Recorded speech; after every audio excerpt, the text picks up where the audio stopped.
ईश्वर सच्चिदानंद है, त्रिकाल बाधित है,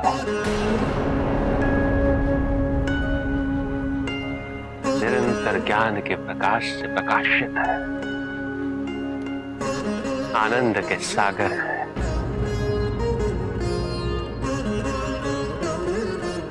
ईश्वर ही सृष्टि के परम तत्व है, निरंजन है, निर्विकार है, निर्गुण और निराकार है, साथ ही सगुण और साकार भी है। और वही संसार के सृजन करता, वही संहार करता भी है। सर्वव्यापी, सर्व अंतर्यामी,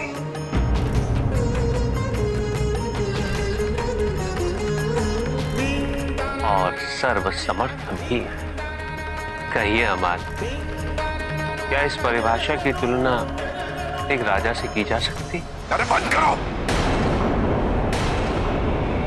मैं पहले ही सिद्ध कर चुका हूं कि राजा ईश्वर से श्रेष्ठ होता है।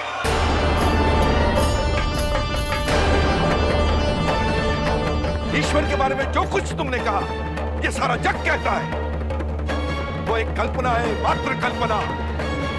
मेरी ओर से शास्त्रार्थ समाप्त। अर्थात आचार्य महातप विजय है। अभी नहीं। इसने मेरा प्रश्न पूछकर मुझसे छल किया है, और तुम सबने इसके छल में इसका साथ दिया है। मैं इसे पराजित घोषित करते हुए इसे जल्द समाधि का दंड देता हूं। नहीं!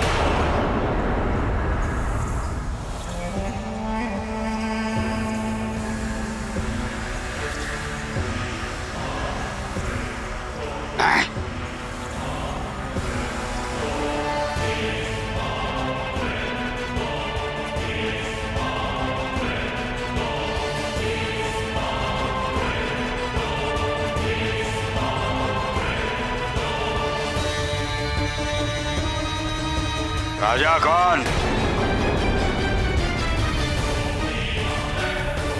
मैं। जय और पराजय का निर्णय कौन करेगा? मैं करूंगा। आज के शास्त्रार्थ की प्रतियोगिता में विजयी तुम।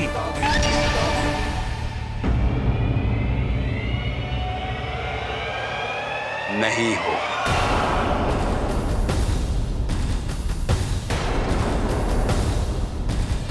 बल्कि विजय हुए हैं आचार्य महातप।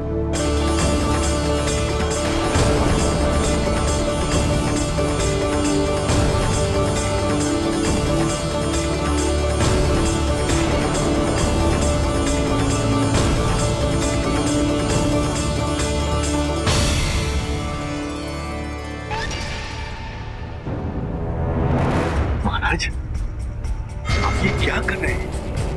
आप मुझे पराजित घोषित कर रहे हैं? अपने अमात्य का अपमान कर रहे हैं? तुमने भी तो राजा को अपमानित होने दिया।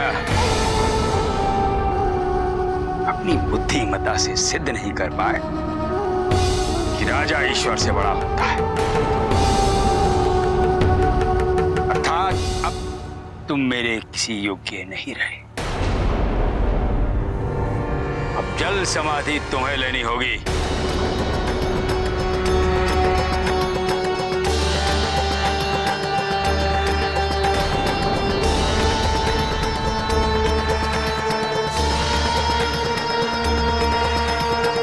और इतना ही नहीं, मैं तुम्हारे स्थान पर आचार्य महातप को नया अमात्य घोषित करता हूं।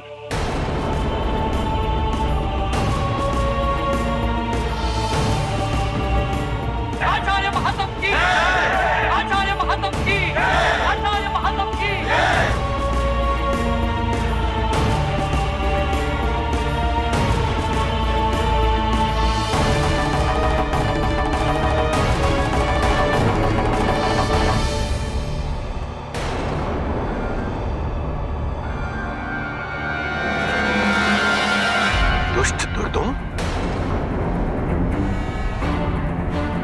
क्या क्या समझता है कि मैं तुझसे हूं? नहीं, कदापि नहीं। क्योंकि आज जिस राजा के पद पर तू विराजमान है, उसके लिए मेरा और केवल मेरा उपकार मान। क्योंकि यहां पर शासन मेरा चलता है। वो राजा जो मदिरा और वासना में लिप्त हो, जिसे स्वयं की सुध न हो, वो क्या शासन करेगा? आज मैं तेरा वध करके स्वयं को राजा घोषित करूंगा।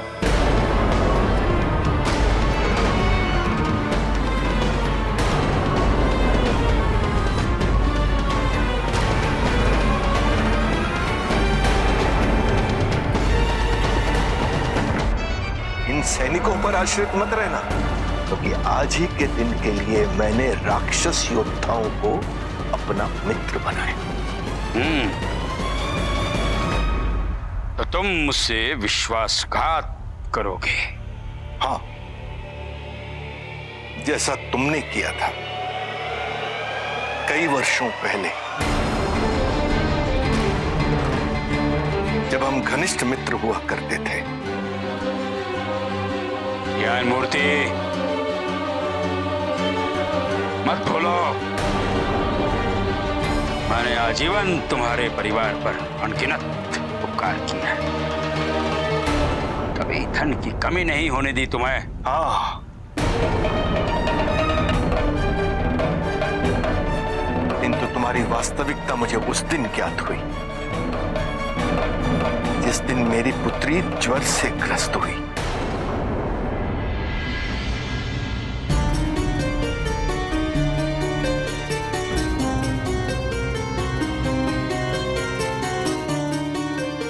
राजवेद जी, महाराज ने अतिशीघ्र आपको राजमहल बुलाया है। आप चिंता ना करें, मैं शीघ्र अतिशीघ्र लौटूंगा।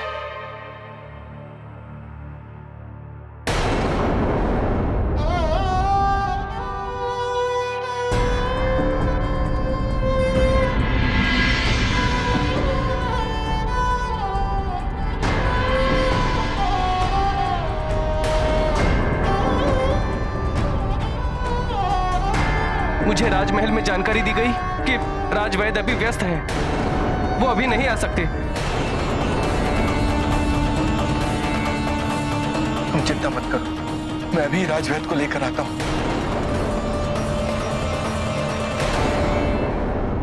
इस समय मेरे सबसे प्रिय अश्व के उपचार से महत्वपूर्ण और कुछ नहीं। मैं तो इसलिए कह रहा था कि वो आपका मित्र है और भीख मिले तो भिखारी भी मित्र बनना चाहता है।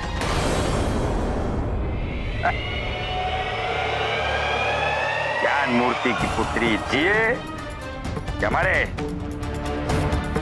उससे अधिक महत्वपूर्ण है कल की स्पर्धा में मेरा अश्व विजयी हो। और यदि ऐसा ना हुआ, मेरे सम्मान को, मेरी प्रतिष्ठा को ठेस पहुंचेगी। तुम्हारे विश्वासघात के परिणाम स्वरूप एक और मेरी पुत्री ने प्राण त्याग दिए, और दूसरी ओर मुझ में प्रतिशोध की भावना ने जन्म लिया।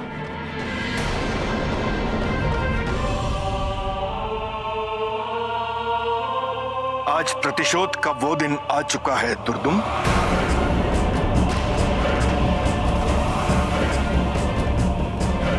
मित्रों, तुम्हारा भोजन तैयार है।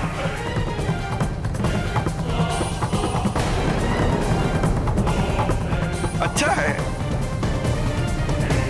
इसके लिए तुम्हें मदिरा पान की आवश्यकता ही नहीं पड़ेगी। जाओ, इस राजा की हत्या करो और उसके पश्चात उसका सेवन करो। जाओ।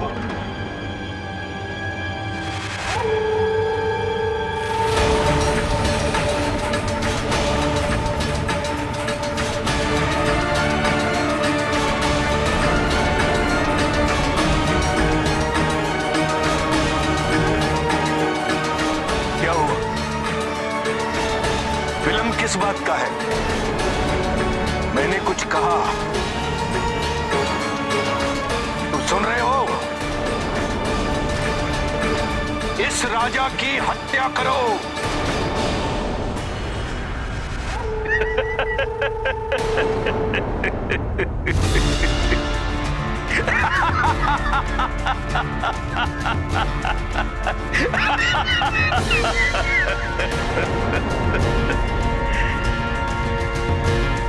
मूर्ख ज्ञान मूर्ति, ये जो राक्षस है ना, इन राक्षसों में एक बड़ी अच्छी बात होती है। बहुत स्वामी भक्त होते हैं ये, किंतु एक बुरी बात भी होती है कि इनकी स्वामी भक्ति का क्रय विक्रय बड़ी सरलता से लगाया जा सकता है।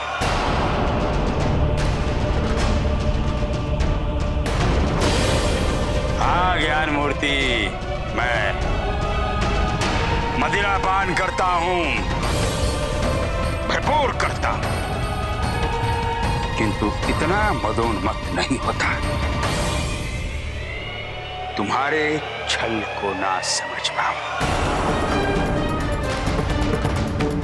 संदेह तो मुझे उसी दिन हो गया था जब तुम इन राक्षसों को लाए थे।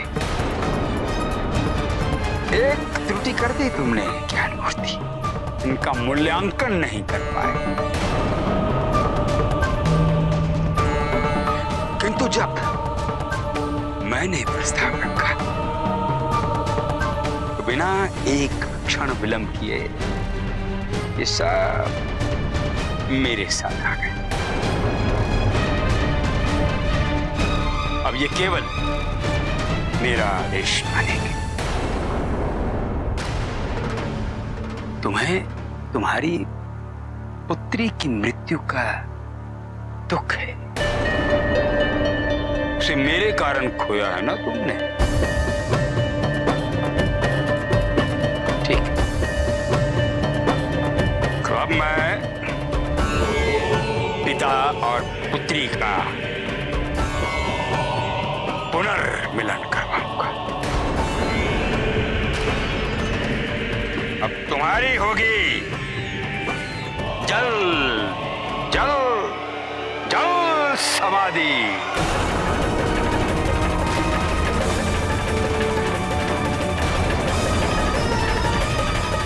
और मुझे मिलेगा आनंद, अत्यानंद।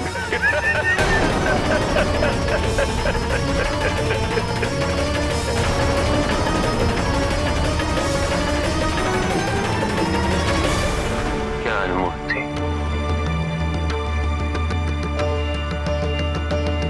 तुम्हें प्रतिशोध तो राजा से लेना था, किंतु तुमने प्रतिशोध लिया भी तो किससे?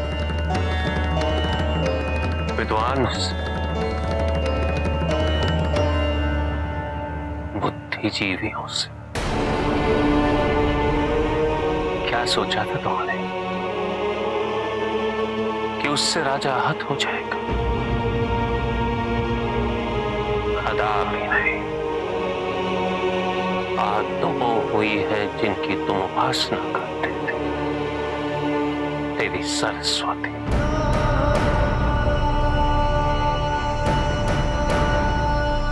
क्योंकि विद्वान तो उनके पुत्र समान होते हैं, तुमने उन्हें ही जल समाधि लेने पर विवश कर दिया।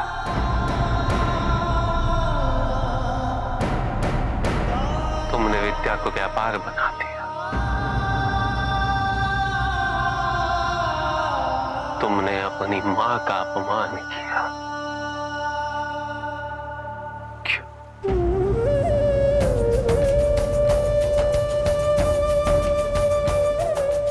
तुमने एक बार भी ये नहीं सोचा कि जिस गुरु ने तुम्हें अपनी समस्त विद्या का दान दिया था, यदि उन्होंने ही तुमसे स्वयं शुल्क मांगा होता तो तुम क्या करते? क्या तुम विद्वान बन पाते? जो ज्ञान स्वयं तुम्हें सहज रूप से आशीर्वाद बनकर प्राप्त हुआ, उसे दूसरों के लिए दुर्लभ बना देने का पाप किया है तुमने।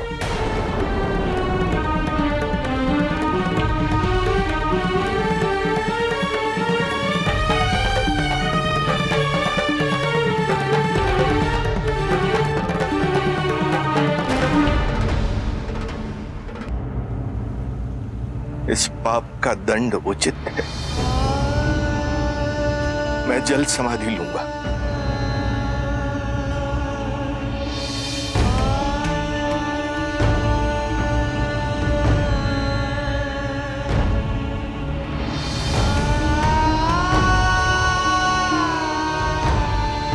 आपने मुझे अमात्य बनने योग्य समझा है राजा दुर्योधन। किसी भी विद्वान को खो देना किसी भी समाज के लिए हानिकारक हो सकता है। इसलिए मैं स्वयं आपसे ये निवेदन करता हूं, क्षमा कर दीजिए ज्ञान मूर्ति को।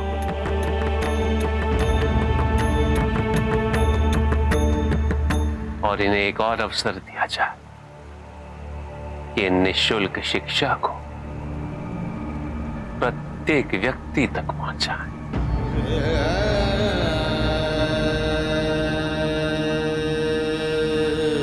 और यही इनके पापों का प्रायश्चित होगा।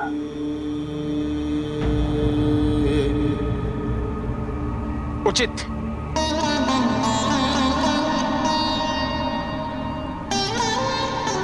वैसे भी आजीवन ये मेरी भिक्षा पर पड़ा है।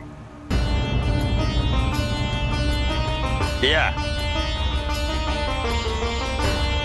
इसे जीवन दान दिया।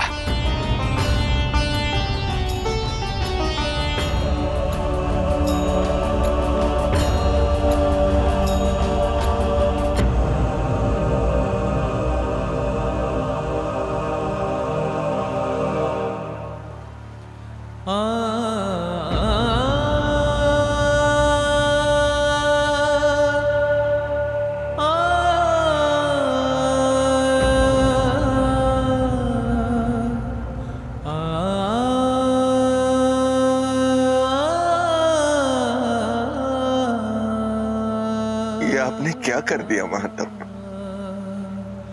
मां सरस्वती का अनादर करने के पश्चात मैं इस योग्य ही नहीं रहा कि मैं किसी को शिक्षित कर सकूं।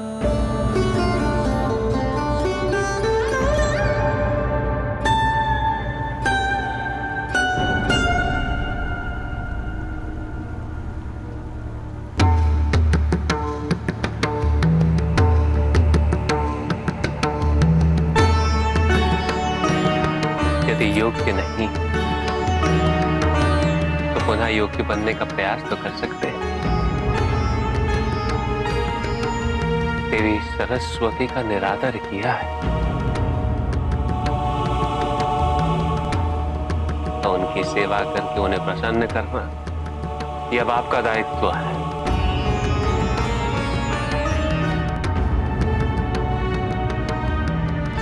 और इसके लिए आपको स्वयं ज्ञान का दीप प्रज्वलित करना होगा, ज्ञान का प्रसार करना होगा। ज्ञान के महत्व और ज्ञान की गरिमा को पुनः स्थापित करना होगा आपको।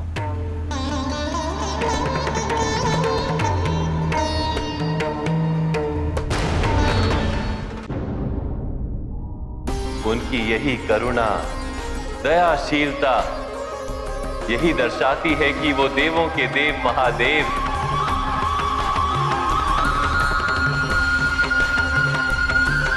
वो चाहते तो ज्ञान मूर्ति को दंड दे सकते थे,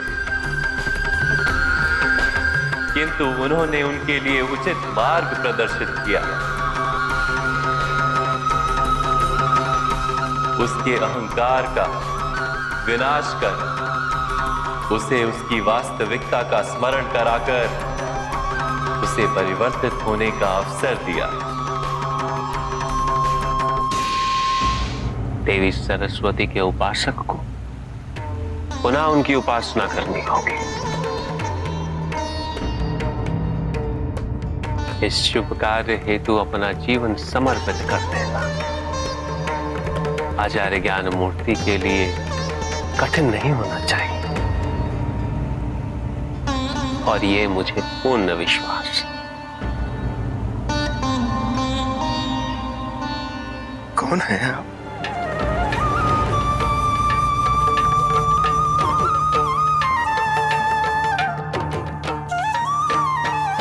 क्यों मुझे आपके समक्ष अपनी नगण्यता का बोध हो रहा है?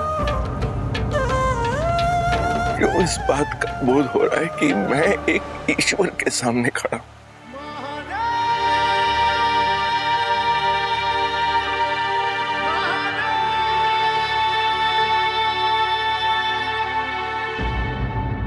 आचार्य महादेव की, आचार्य महादेव की, आचार्य महादेव की।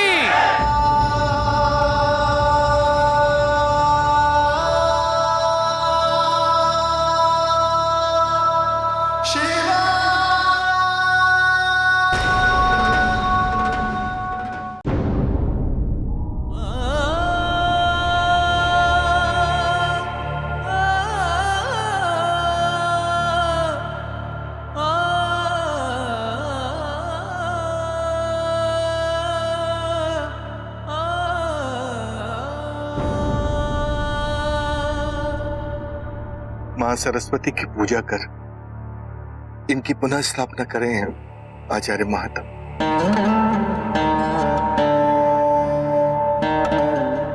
नहीं आचार्य ज्ञान मूर्ति, विद्यादान तो आपको देना है,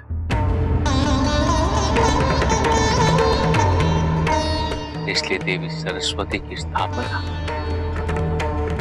आप ही करेंगे। ये समाज में देवी सरस्वती की गरिमा और सम्मान की पुनः स्थापना के प्रतीक रूप में जाना जाएगा।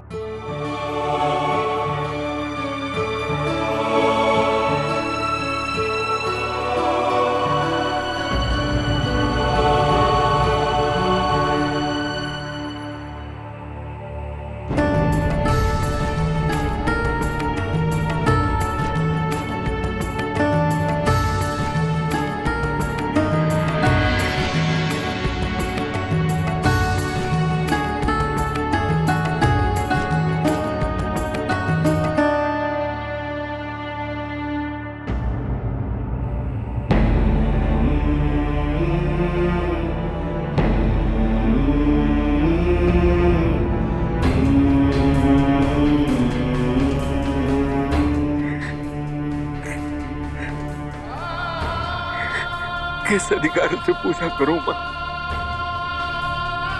किस अधिकार से? मैं आपका उपासक, आपका निरंतर अपमान करता रहा। मैं इस योग्य ही नहीं हूं कि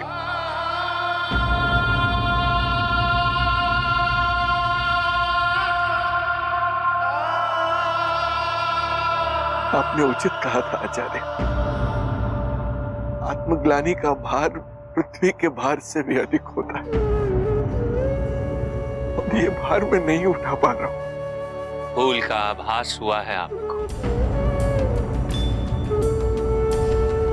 आपको अपने किए पर पछतावा भी है ज्ञानमूर्ति, अर्थात आपका मन पवित्र हो चुका है। प्रार्थना करिए आचार्य,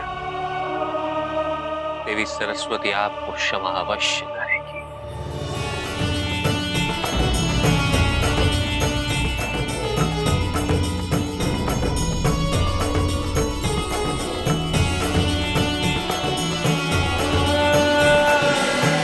जय देवी जय जय, दिव्य ज्योति देवी जय जय, ज्ञान स्वरूपा हो जय जय, पूर्ण स्वरूपा हो जय जय, आत्म स्वरूपा हो जय जय, ब्रह्म स्वरूप देवी जय जय, महाविद्या देवी जय जय, महापुराण देवी जय जय। कोटि कोटि भक्तों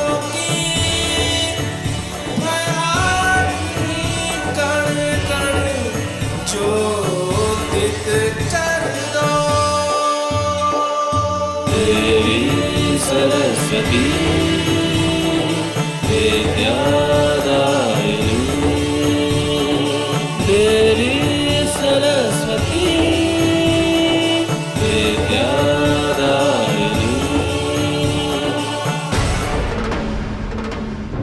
सैनिकों,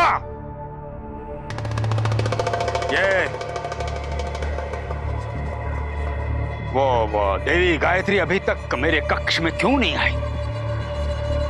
जाओ जाओ, आप विलंब जाओ, जाके पता करो, जाओ जाओ।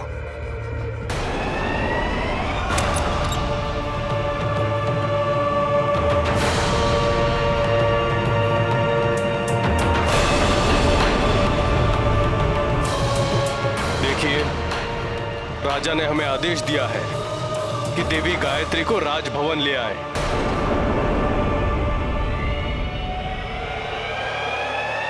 स्वामी,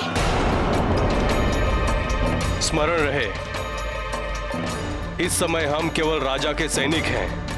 राजा के आदेश का पालन करना हमारा धर्म है। यदि ऐसा है तो मैं क्षण भर के लिए भूल जाऊंगी कि आप मेरे पति हैं।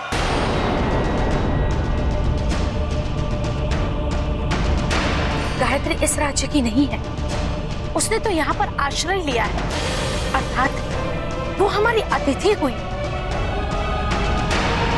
और अतिथि का संरक्षण करना हमारा दायित्व है।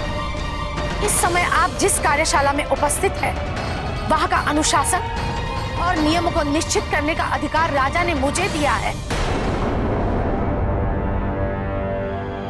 इसलिए आपको निवेदन है कि आप यहाँ से चले जाइए।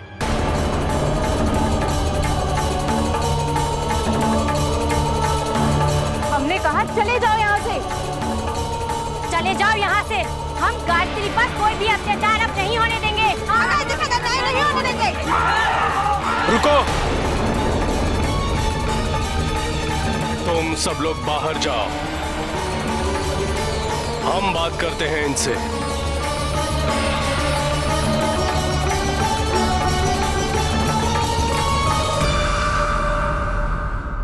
देखिए, राजा ने ये ठान लिया है, उनकी बात को मानना ही पड़ेगा।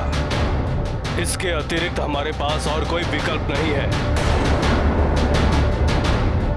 यदि कल राजा के मन में मेरे लिए भी यही भाव उत्पन्न हुआ, तब भी आप यही कहेंगे? चुप! ऐसा सोच भी कैसे सकते हैं आप? देखिए, गायत्री देवी को हमारे साथ चलना ही होगा। चलिए। नहीं, यहाँ से गायत्री को कोई नहीं ले जा सकता। हम गायत्री को कहीं ले जाने नहीं देंगे। देखिए, आप हमें समझने का प्रयास कीजिए। आप चले जाइए यहाँ से, हम गायत्री देवी को यहाँ से नहीं जाने देंगे।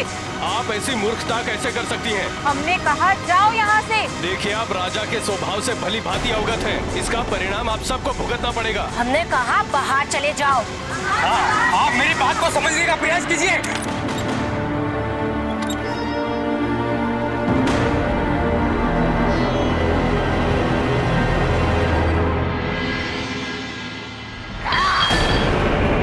यदि ऐसा है तो इसका दंड पूरे नगर को भुगतना होगा। जाओ, जाके राक्षसों से कहो कि तैयार हो जाए।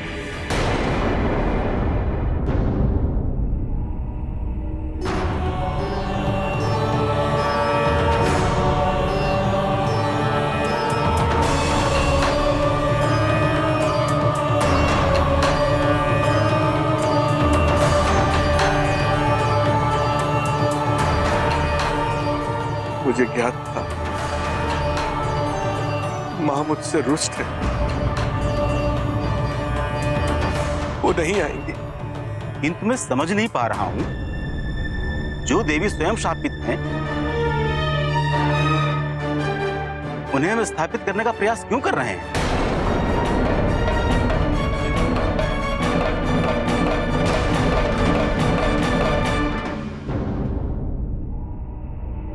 देवी,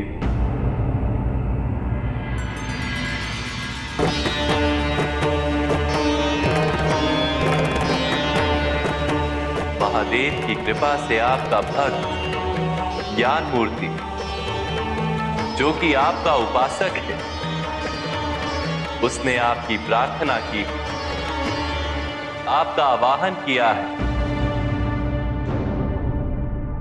उसकी प्रार्थना स्वीकार कीजिए देवी। देवी, आज वो निर्णायक क्षण है जब महादेव के मार्गदर्शन में आपका एक उपासक जो भ्रमित हो गया था, वो पुनः आपकी भक्ति करने लगा है। यदि आप आज उसके द्वारा आपकी स्थापना को स्वीकार नहीं करेंगे, तो ये संसार विपरीत ज्ञान के अंधकार से कभी बाहर नहीं निकलेगा। और यही नहीं देवी, ये महादेव का अपमान भी होगा।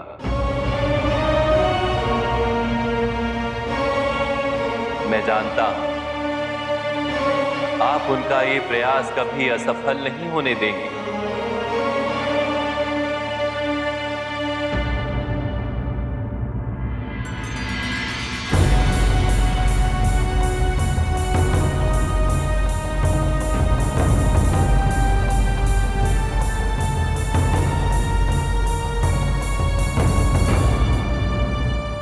देवी, जिस प्रकार नारायण देवी लक्ष्मी के बिना, महादेव देवी पार्वती के बिना अधूरे हैं, उसी प्रकार मैं भी आपके बिना अधूरा हूं देवी।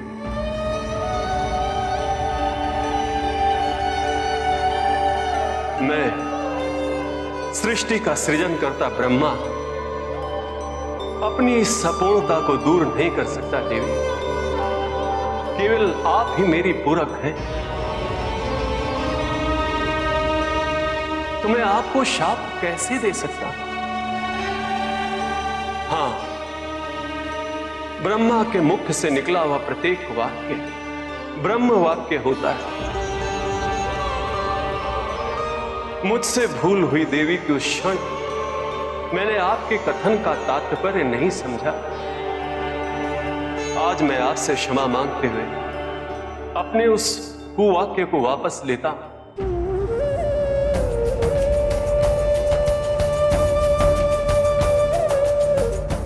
और आपसे निवेदन करता हूं कि आप अपना मौन त्याग दें देवी।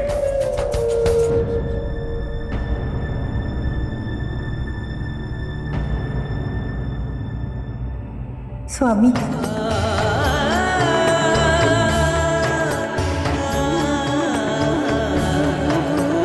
आपके और मेरे बीच ऐसी स्थिति आएगी, ये मेरे लिए कल्पनातीत था।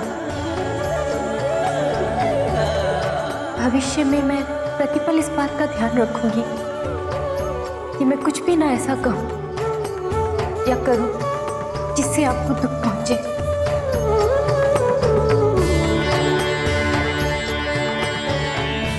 मतभेद हर पति पत्नी में होता है, किंतु मन भेद नहीं होना चाहिए।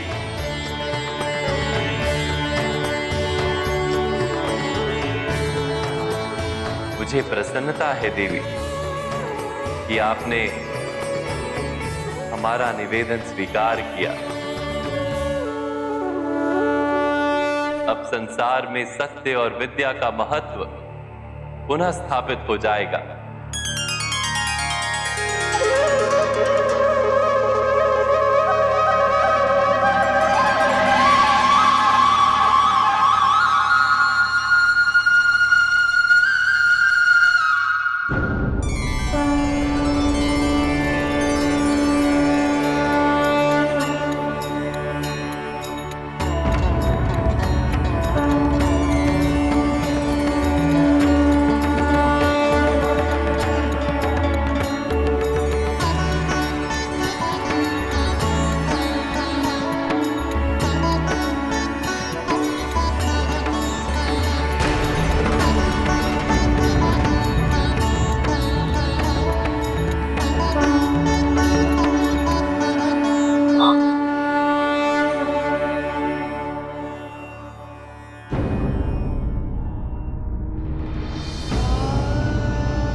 हे मां विद्यादायिनी,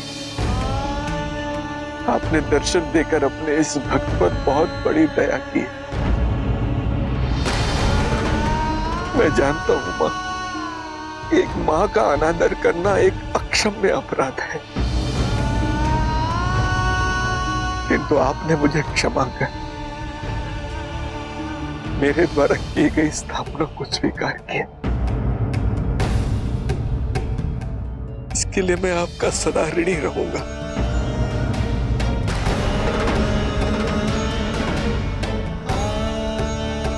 हे मां, आप में भावना, संवेदना और विचारना तीनों का समन्वय आपकी कृपा से जड़ता और अज्ञानता का अंधकार संपूर्णतः नष्ट हो जाता है। मुझे आशीर्वाद दीजिए अम्मा कि मैं धर्मार्थ शिक्षा और ज्ञान का प्रसार कर सकूं। अपनी विपरीत बुद्धि के कारण जो क्षति मैंने समाज को पहुंचाई है, उसकी पूर्णतः पूर्ति कर सकूं।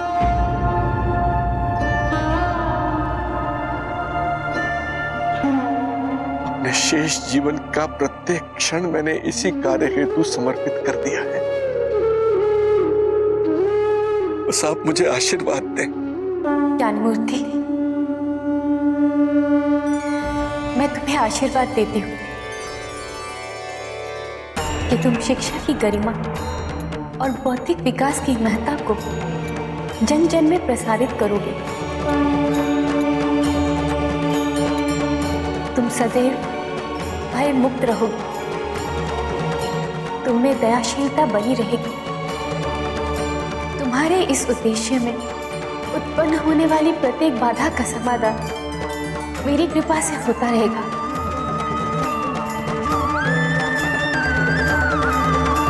मैं आपकी दया का इतना भी पात्र नहीं था मां, किंतु आपका आशीर्वाद पाकर मैं ये प्रण लेता हूं कि आपके द्वारा दिखाए गए मार्ग पर मैं अचल चलता रहूंगा। आप अपनी कृपा दृष्टि मुझ पर बनाए रखें।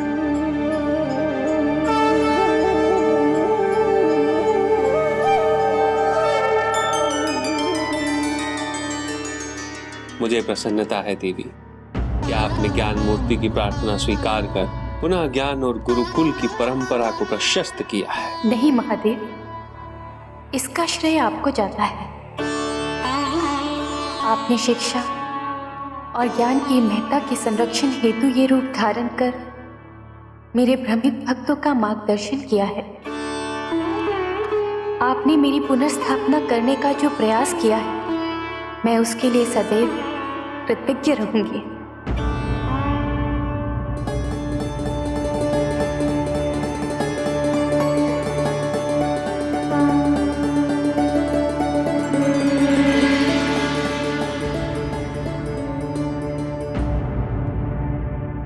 आप सबने मुझे इतना प्रेम दिया, सम्मान दिया, इसके लिए मैं आप सबकी आभारी हूँ।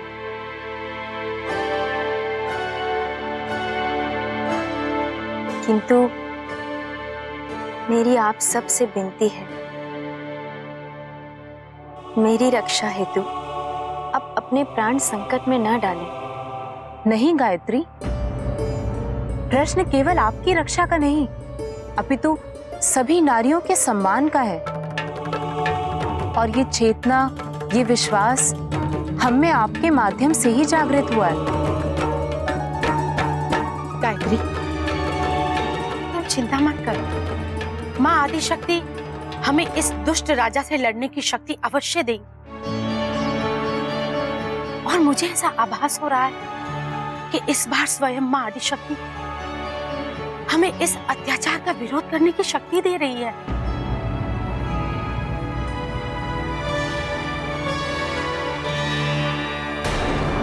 द्वार खोलिए, देखिए राजा स्वयं यहाँ आ रहे हैं। आप एक स्त्री की रक्षा के लिए इतनी बड़ी मूर्खता ना करें। मैंने कहा ना अधिकारी महोदय, ये द्वार नहीं खुलेंगे, परिणाम चाहे जो कुछ भी हो।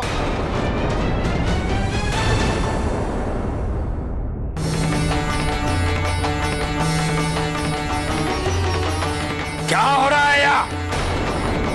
गायत्री को अभी तक कार्यशाला से बाहर नहीं निकाल पाए हो। कैसे अधिकारी हो तुम? किंतु महाराज, वो द्वार नहीं खोल रही। तो तोड़ देते तो मेरी गायत्री को उनसे छीन कर मेरे पास लाते। महाराज, मैं विद्रोह का आरंभ देख रहा हूं।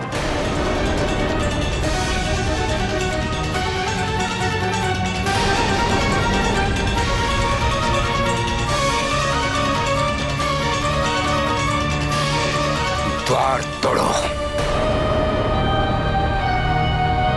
भीतर प्रवेश करो। जो कोई भी विद्रोह करेगा, राजा का विद्रोह होगा।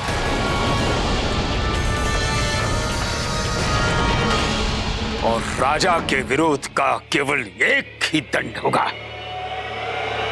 मृत्यु दंड। किंतु ये स्त्रियां भी तो आप ही की प्रजा है। प्रजा के विरोध पर ध्यान देना एक राजा का कर्तव्य है।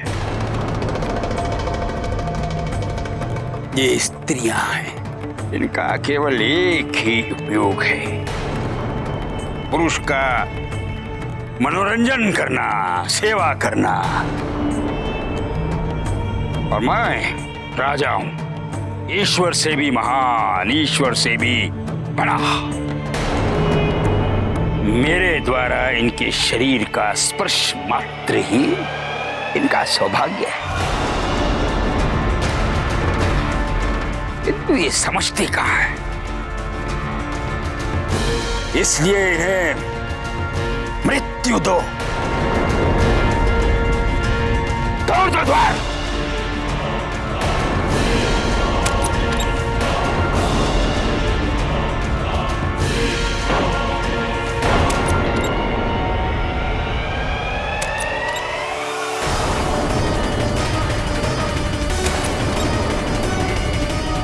शीघ्र तोड़ो, अविलंब शीघ्र तोड़ो।